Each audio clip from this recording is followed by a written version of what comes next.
আমরা আজ জানব কিভাবে ইংরেজিতে সময় বলতে হয়। যেমন 8:10কে আমরা বলবো ইটস 10 past 8। আবার 8:20কে বলবো ইটস 20 past 8।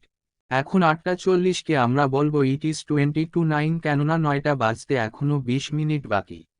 এবং একইভাবে 8:50কে বলবো ইট ইজ 10 to 9, কেননা 9টা বাজতে এখনো 10 মিনিট বাকি।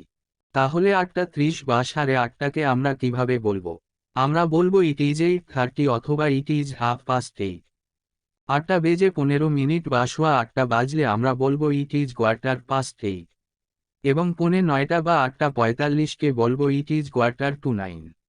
আরও কিছু উদাহরণ দেখে নেওয়া যাক। It is 5 past 8, it is 10 past 8, it is 8:15, it is 20 past 8, it is 25 past 8, it is 8:30, it is 25 to 9, it in 20 to 9, it is 8:45, it is 10 to 9, it is 5 to 9। ধন্যবাদ সকলকে।